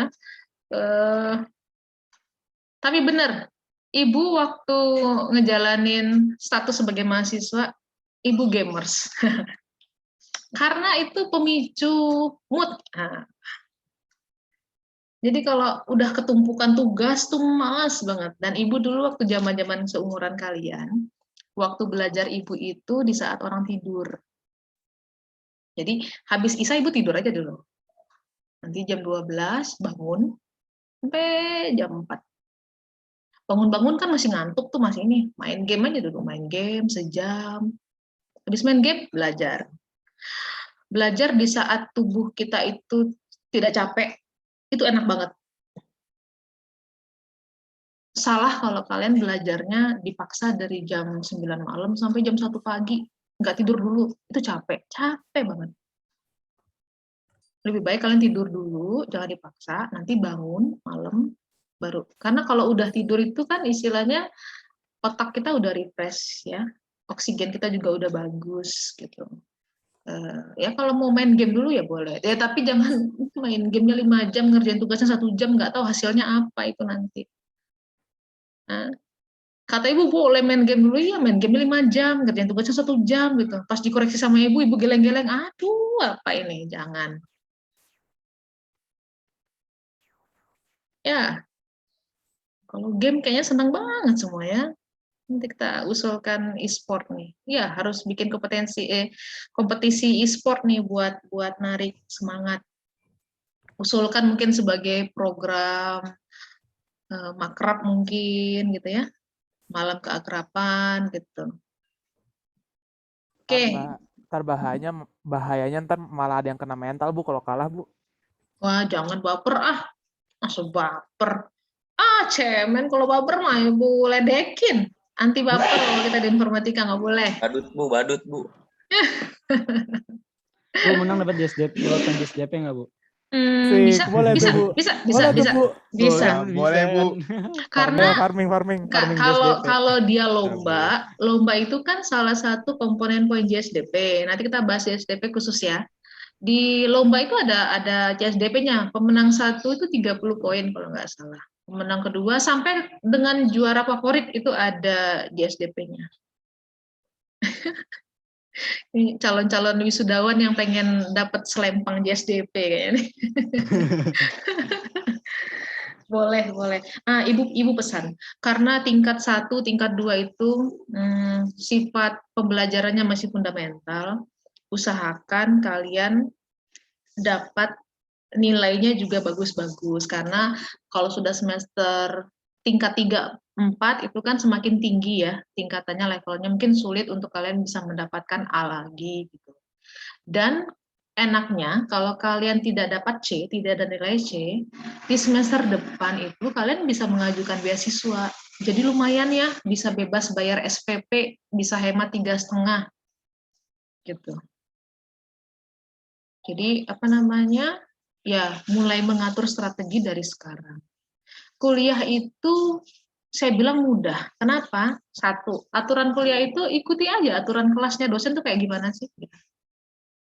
Kehadiran itu harus kita jaga karena kehadiran itu syarat administrasi, teman-teman. Jadi jangan bingung, Bu, saya minder, Bu, saya nggak paham-paham. Kalau nggak tahu, tanya. Malu tanya ke dosen, tanya ke teman yang menurut kita paham. Gitu.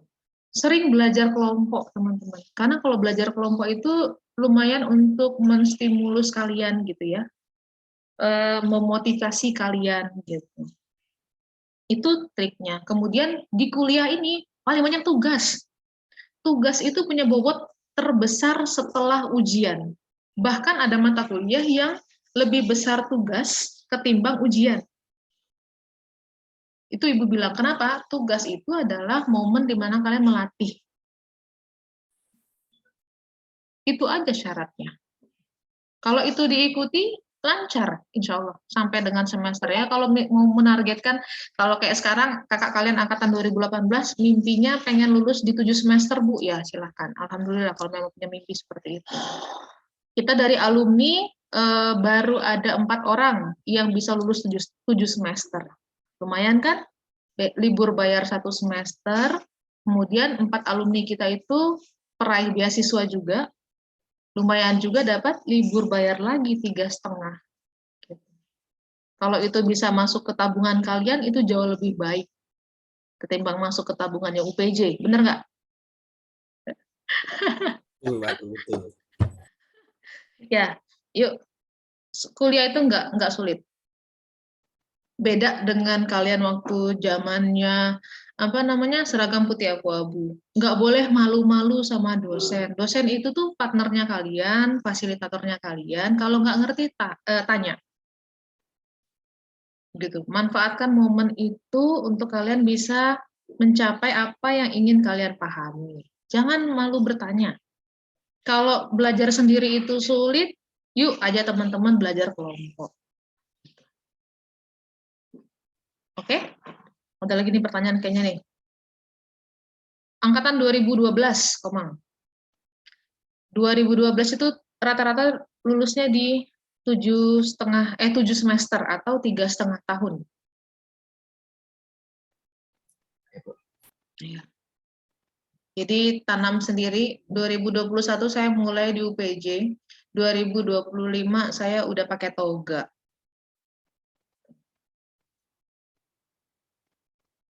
Dan di informatika itu ada kerjasama dengan industri.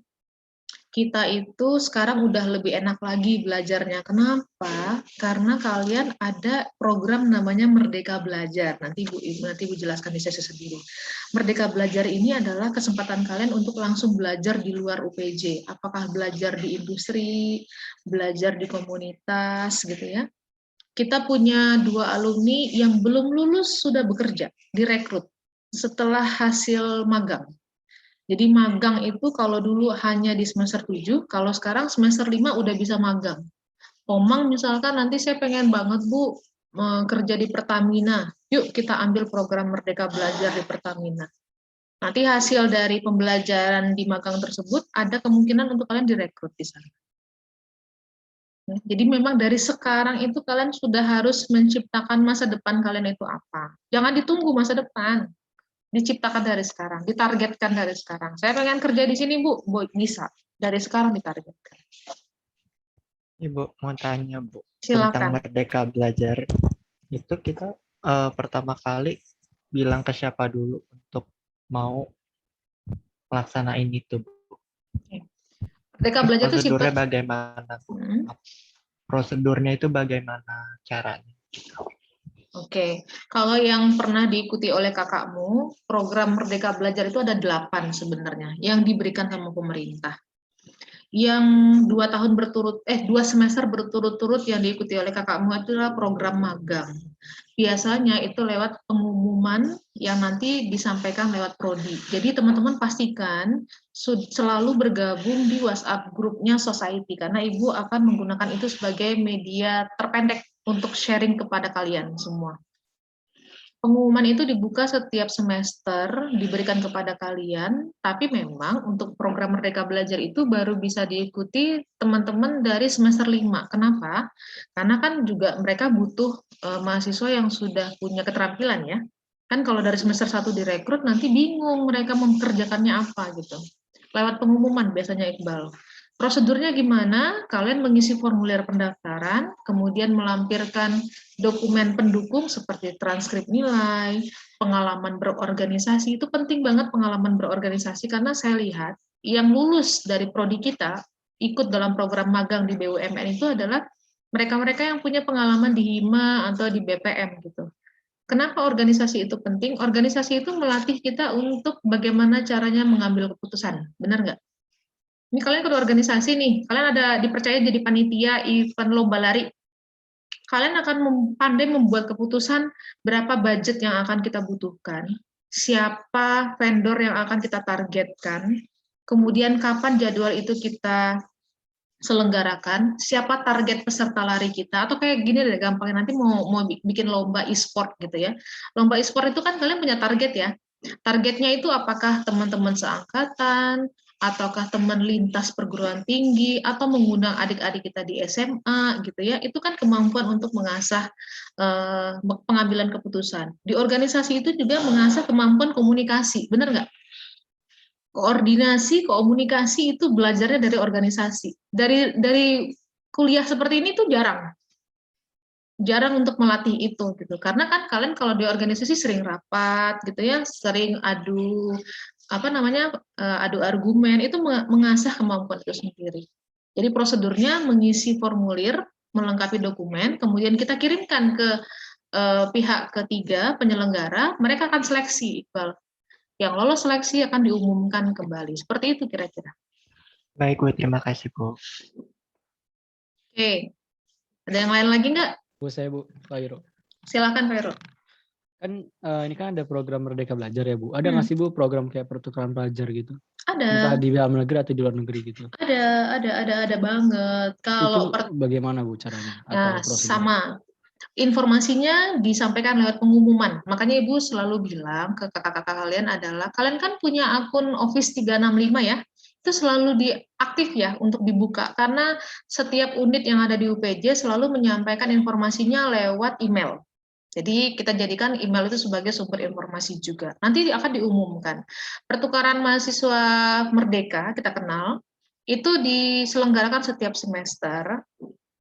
Kemudian itu bebas, misalkan kayak semester ini ada mahasiswa kita yang dapat pengalaman belajar di ITB gitu ya, belajar di UI, itu kesempatannya dapatnya dari program Merdeka Belajar. Jadi misalkan Fairo bilang, Bu, saya sih memang saat ini rezekinya di UPJ, tapi sebenarnya mimpi saya pengennya di Unpad gitu, atau pengennya saya belajarnya di ITB. Oke, nanti di semester depan saya akan sampaikan kepada kalian gitu ya. Ini loh list perguruan tinggi yang menerima mahasiswa dari luar ITB. Silakan mendaftar. Selama program studinya sejalan atau selama learning outcome-nya sama, itu kalian bisa daftar di sana. Diseleksi oleh perguruan tinggi sana, kalau lolos ya berarti kalian kuliahnya di sana. Bagaimana Bu kuliah di sana itu? Apakah saya harus ke Bandung Bu, ke ITB? Enggak. Kalau yang program Merdeka itu pembelajarannya seperti ini. Jadi hanya menggunakan LMS. Tapi bedanya dosen yang mengampu kalian, materi ajar yang disediakan itu berasal dari dosen-dosen ITB. Jadi ada ya. Semua pengumuman itu nanti disampaikan lewat email, kalau nggak lewat WhatsApp group. Seperti itu. Bu, mau nanya lagi. Mm-mm. Saya kan ini lihat di Instagram Informatika UPJ itu kan ada ini ya, International Summer School. Itu apa ya? Nah. Ini kayak International School tuh kayak saya lumayan tertarik untuk kayak mungkin ada pertukaran pelajar ke luar negeri atau apa gitu. Saya Lumayan tertarik, Bu. Ya, jadi student mobile itu juga programnya ada. Kalau kayak International Summer School itu adalah ajang di mana beberapa mahasiswa, kebetulan untuk tahun ini ada 3 negara, India, Indonesia, dan juga Jerman. Ada topik yang mereka akan diskusikan, ada proyek yang nantinya akan mereka kerjakan. Bagaimana prosedurnya? Lagi-lagi disampaikan lewat pengumuman, kemudian nanti direkomendasikan oleh Kaprodi, semua program itu direkomendasikan oleh Kaprodi, kemudian kalau yang International Summer School kemarin syaratnya hanya interview saja. Interview dengan user in English. Kalau memang kemampuan kalian dalam berbahasa, minimal berbahasa dulu. Setidaknya kalau ketemu sama orang Jerman, enggak bengong-bengong, sorry, nggak sorry aja gitu. Nyambung gitu kalau ngomongnya. Itu kemarin seleksinya hanya menggunakan interview saja. Kalau misalkan lolos interview, langsung ikut kegiatan. Kita informatika ada namanya Kak Maulid, itu ikut dalam ajang International Summer School. Itu kesempatan kalian untuk mendapatkan mungkin promosi dual degree. Karena kalau sudah internasional seperti itu, teman-teman, ada kesempatan kita mendapatkan dual degree. Dual degree itu apa sih, Bu? Saya mengambil jurusan di IT, tapi saya diakui oleh 2 perguruan tinggi. Satu diakui oleh UPJ, misalkan kalau dengan Jerman berarti di mana nih universitasnya? Berarti saya nanti ada kesempatan untuk ikut kelas di Jerman dan lulus mata kuliah di Jerman, dan sarjana saya juga diakui oleh Jerman. Dual degree. Jadi sekali lulus, gak hanya menyandang Eskom doang, tapi juga dengan bachelor degree. Oh gitu. Banyak banget kesempatan itu diberikan, tapi ya itu lagi, kata pamungkas yang selalu keluar dari mahasiswa informatika adalah, belum berani Bu, takut kalah Bu, semuanya aja takut. Kalau sudah takut ya sayang. Cobain aja dulu. Iya, Cobain, pengalaman tuh belajar betul. Maju aja dulu. Kayak main game ya Dava ya. Main game kan gak ada coba-coba. Main aja dulu. Menang lanjut level, kalah ulang lagi gitu kan ya. Oke. Ada lagi nggak yang bertanyakan? Ini karena pertemuan pertama kita lebih banyak ke koordinasi saja. Silakan. Ya, mau nanya Bu?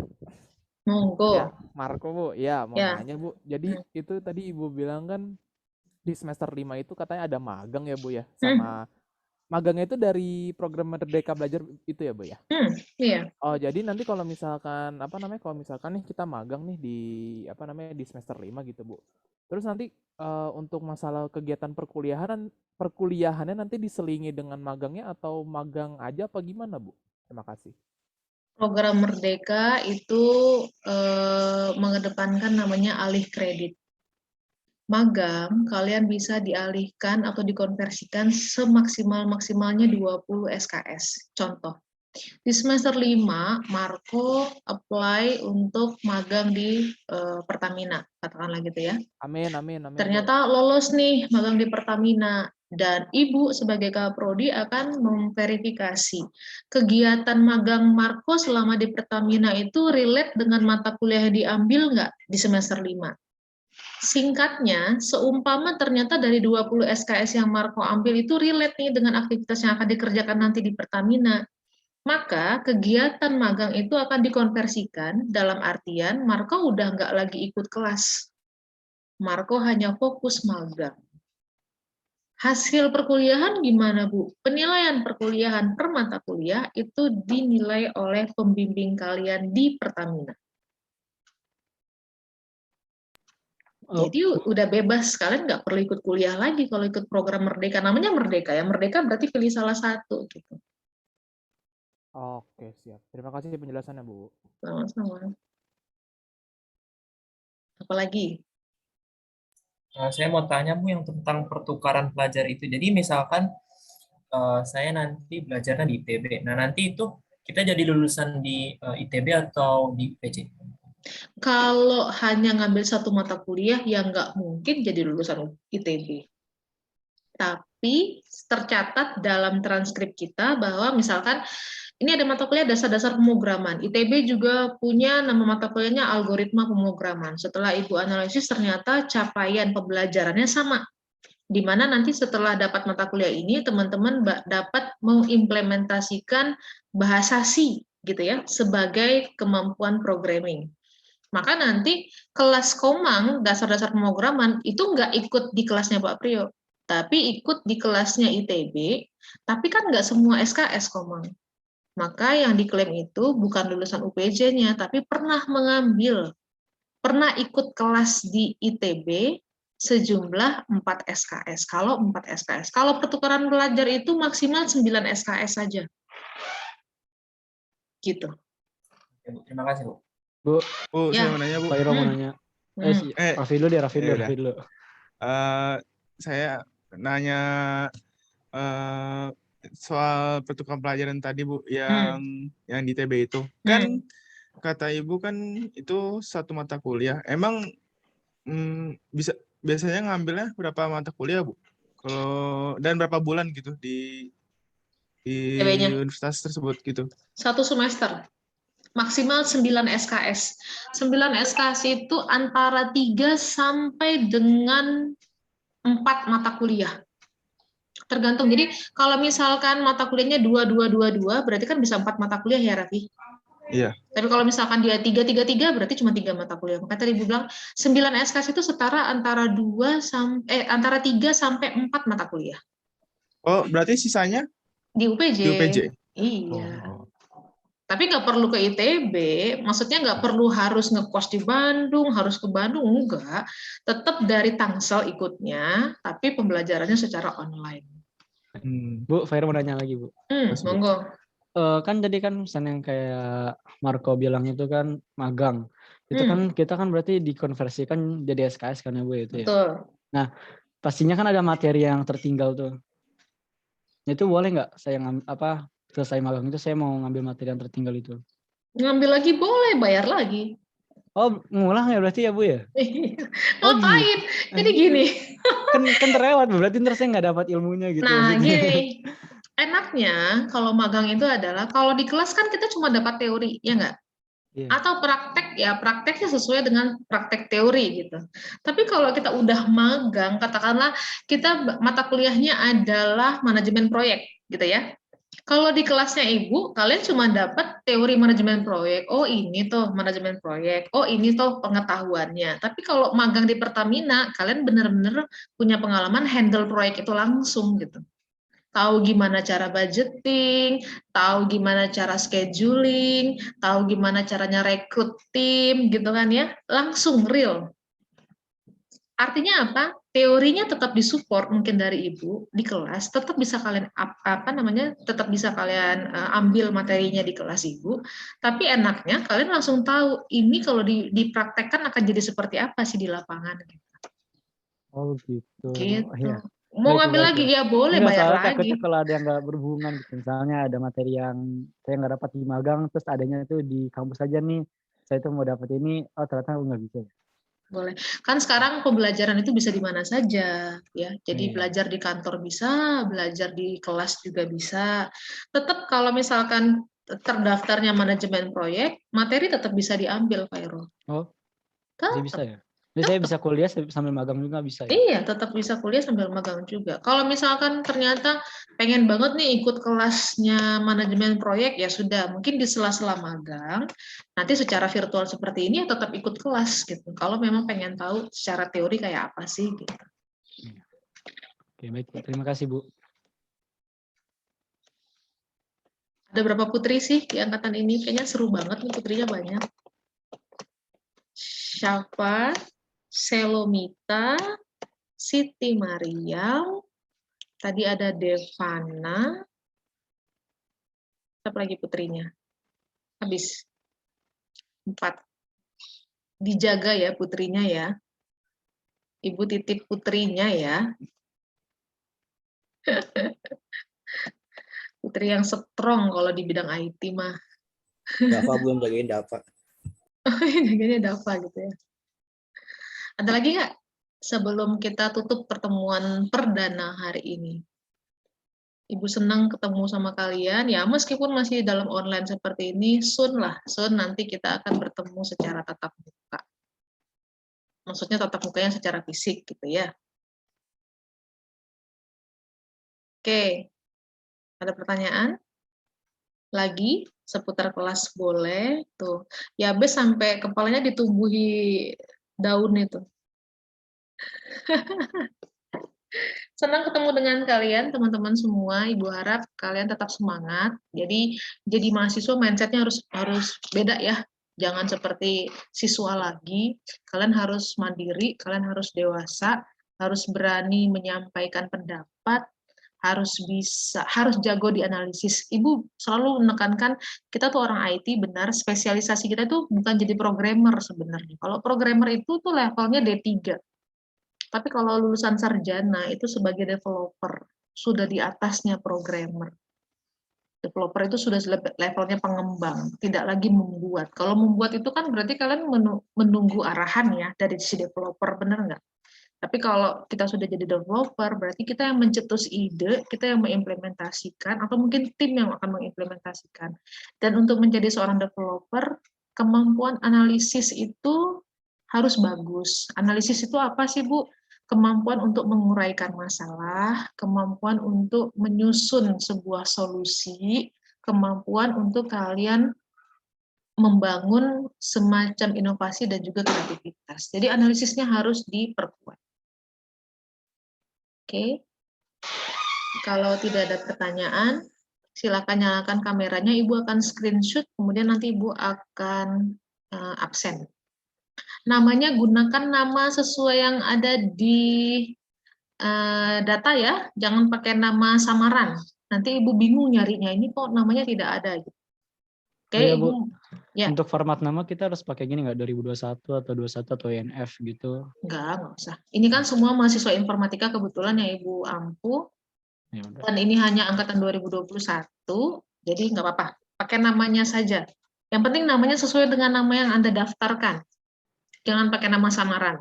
Oke, Ibu screenshot ya. Ini untuk yang page 1 dulu.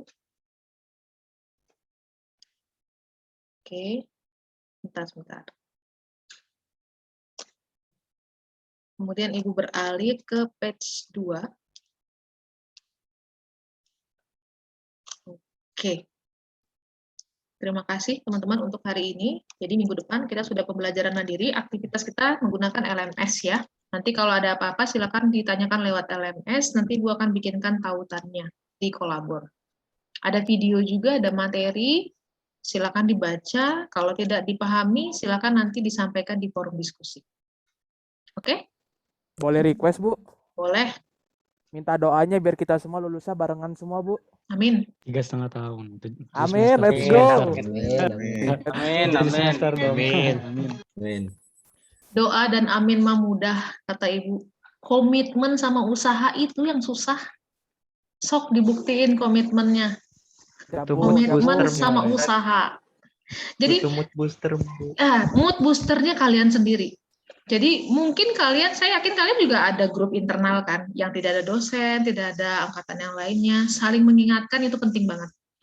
Saling mengingatkan ke teman-teman yang mungkin lagi capek, pengennya main dulu atau gimana, itu saling mengingatkan itu penting. Yang kedua, selalu kalian bekerjanya secara tim, secara kelompok. Karena kelompok itu akan menggali motivasi ketimbang kerja sendiri. Kerja sendiri kebanyakan main game, kebanyakan ngayal, mendingan berkelompok. 2 itu aja strateginya. Saling mengingatkan di antara kalian. Yang kedua adalah kerja tim. Itu aja kelompok. Itu kuncinya itu. Jangan malu bertanya. Kalau nggak bisa, tanya. Jangan minder. Hapus semua itu. Jadi, pokoknya itu nggak boleh lagi seragam putih abu-abunya dipakai. Jadi mindsetnya udah mindsetnya mahasiswa. Bisa ya? Siap, bisa, Bu. Mudah-mudahan, Bu. Harus bisa. Siap, Bu. Siap, Bu. Oke. Kalau begitu, terima kasih untuk pertemuan hari ini. Sampai berjumpa lagi di virtual meeting pertemuan ke-7. Ibu akan tetap mantau kok. Ibu tetap akan mantau untuk yang asinkronus.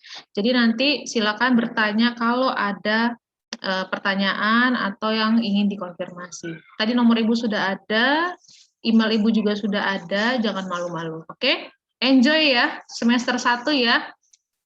Oke. Kalau bisa 4 semua ya, IPS-nya ya. 4 itu nilainya A semua. Yes. Oke. Oke, Ibu izin undur diri. Terima kasih sekali lagi. Sampai berjumpa. Assalamualaikum warahmatullahi wabarakatuh. Waalaikumsalam warahmatullahi wabarakatuh. Terima kasih banyak, Bu. Sama-sama. Ibu. Ibu. Terima kasih, Bu. Kasih semuanya. Siapa yang ketawa? Itu ketawanya itu. Oke, Ibu izin live ya. Oke, Bu. Ya, Bu. Bau-bau.